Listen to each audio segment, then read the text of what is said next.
Bonjour. Parmi la liste des outils des éditions Compagnons, je voudrais évoquer avec vous cet après-midi un outil qui est TAI. Alors TAI, qui est ici, qui s'appelle Traitement automatique des impressions, c'est une imprimante virtuelle qui va automatiser des processus liés à l'impression de documents. Donc cet outil va pouvoir fonctionner très simplement sur l'ensemble des applications Windows qui génèrent des flux d'impression. Et ce que je vous propose, c'est de faire un exemple avec un outil, un ERP Sage. Alors je suis présentement dans la gestion commerciale Sage et je vais souhaiter imprimer une facture. Cette impression de facture, d'abord il faut rechercher la facture. Donc je trouve la facture ici, c'est ma facture 6 que je vais ouvrir. Cette facture la voilà. Et avant d'en déclencher l'impression, je voudrais que nous la regardions ensemble. Je vais donc imprimer ce document en utilisant un format d'impression classique et je vais vous proposer un aperçu à impression.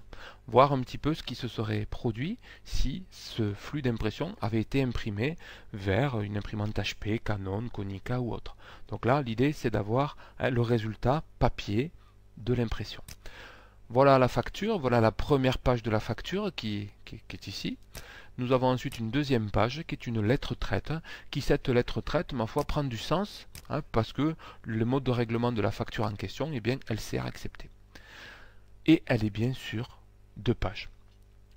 Nous allons donc procéder maintenant à l'impression de cette facture, toujours dans les mêmes conditions, en utilisant une imprimante un peu particulière qui s'appelle TAI.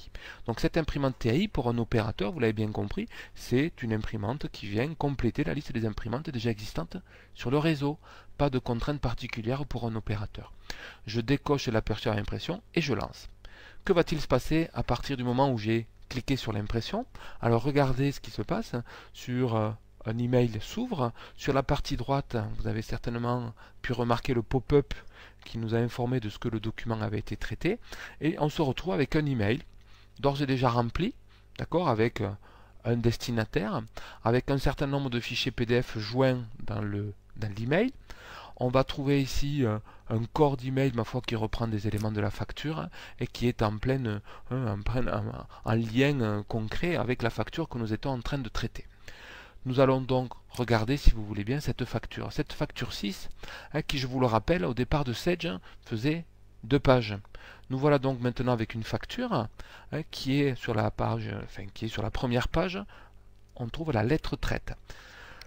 Lettre traite qui, je vous le rappelle, était imprimée en dernière page. Donc cette lettre traite a été modifiée dans l'ordre.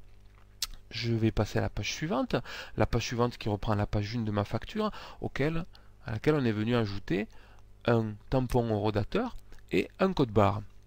Page suivante, les conditions générales de vente qui sont venues s'insérer après cette première page. Et dès la page suivante, regardez, je vais trouver une fiche technique, une fiche commerciale, un plan de montage, enfin toute information qui aurait pu être déterminée par la présence de tel ou tel article dans le corps de la facture. Donc vous voyez, TAI a recomposé le PDF de la facture de façon automatique, en le modifiant quelque peu, en ajoutant des pages, en déplaçant les pages, en ajoutant des pages supplémentaires et en positionnant sur cette première page de facture des codes barres, un code barre en l'occurrence et un tampon rodateur. Sur le document joint complémentaire, donc un autre PDF qui est joint avec l'email, qu'est-ce qu'on voit? On voit la même facture qui, quant à elle, a été dessinée, qui a été reformatée différemment directement sur le document. Regardez comment il se passe, ce document. Je présente les photos des produits. Une autre façon de présenter la facture, c'est-à-dire que cette facture, finalement, on a initié un flux d'impression depuis le ERP Sage, TAI a capté ce flux et, vous voyez, peut produire un document qui n'a rien à voir avec le premier document qui a été généré. Dernier de ces documents PDF qui est ajouté dans le PDF, c'est tout simplement le même document, la même facture qui elle a été imprimée sous une autre forme, avec une autre dénomination qui est une bonne préparation, qui aurait pu être tout à fait imprimée dans l'entrepôt et qui présente les lignes articles triées dans l'ordre de l'emplacement de l'entrepôt, ce qui permettrait de faciliter le travail du préparateur dans le cas d'une préparation de commande. Donc, vous voyez, TAI a déclenché une succession d'actions sur la capture d'un flux d'impression qui était la facture. Dernier document qui est un fichier XML qui, pour ceux qui le parlent, vont... Hop, voilà, je vais ouvrir ce fichier XML. Donc c'est un fichier XML qui aurait pu être transmis au transporteur à des fins d'impression de la facture ou de l'étiquette en l'occurrence directement depuis TAI. Voilà. Bien évidemment, cet email on ne va pas l'envoyer. Hein. L'idée étant de regarder un petit peu comment ça fonctionne. Simultanément, TAI a procédé à l'archivage, vous voyez, on le voit ici, hein, a procédé à l'archivage de ces documents directement dans le dossier, dans un dossier structuré au niveau de mon disque, et je le vois ici, hein, rangé dans tel ou tel endroit. Voilà. Alors comment ça fonctionne concrètement? Donc TAI, on l'a vu, c'est avant tout une imprimante qui est sollicitée par un opérateur, mais on va voir aussi que TAI, c'est une partie serveur, qui cette partie serveur, comme son nom l'indique, s'installe sur un serveur. Depuis TAI Server, on va pouvoir mettre en musique, on va pouvoir paramétrer autant de procédures qu'il y a de documents qui sortent de vos différentes applications. Donc là, en l'occurrence sur Sage, on va utiliser la création d'une procédure à partir d'un échantillon. C'est-à-dire que on va apprendre à la machine à reconnaître un document. Et cet apprentissage va se faire à partir d'un échantillon. Vous voyez ici un travail d'impression modèle que l'on voit ici.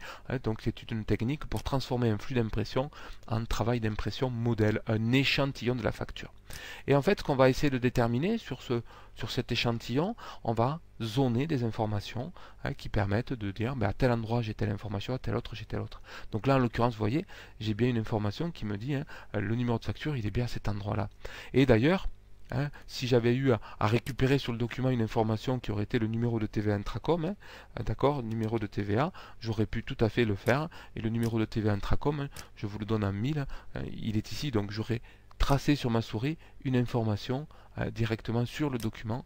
Voilà, j'agrandis l'écran, voilà. Donc la machine lit le cadre, lit la zone de délimitation que l'on a positionnée sur le document. Une fois que cette phase d'apprentissage est réalisée, on va pouvoir accéder à des actions. Les actions, c'est souvent l'analogie que j'utilise, c'est le couteau suisse.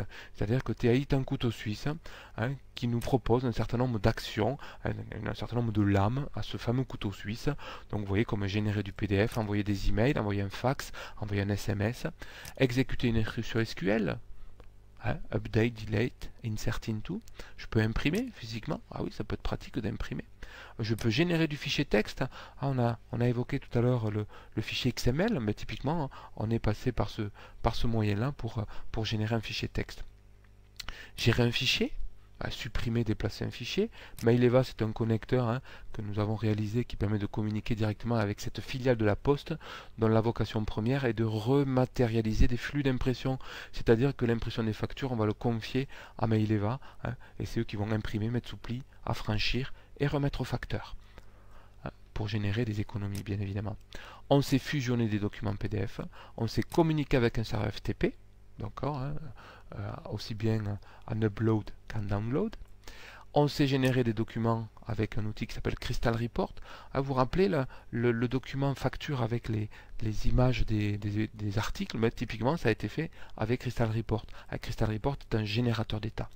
Pas de crainte, vous n'avez pas besoin d'avoir une licence Crystal Report pour utiliser cet outil-là. Je sais imprimer des documents PDF.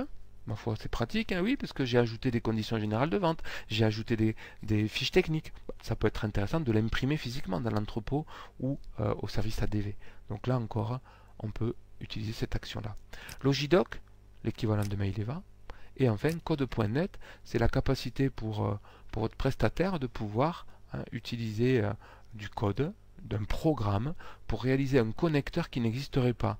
Toujours dans l'analogie du couteau suisse, on veut utiliser une lame qui n'existe pas dans ce couteau suisse, on va forger, on va devenir forgeron, on va construire la lame qui nous manque. Et là, typiquement, c'est en utilisant ce code.net. Donc, vous voyez, TAI est un outil qui n'a pas de limite, si ce n'est votre imagination, si je peux dire, et en enchaînant de façon logique, toutes les actions les unes derrière les autres, on va produire un process, un scénario qui peut être assez complexe. Donc vous voyez, là j'ai un certain nombre d'actions qui sont cochées et d'autres non, mais toujours est-il que ces actions vont se réaliser sur la reconnaissance d'un flux d'impression.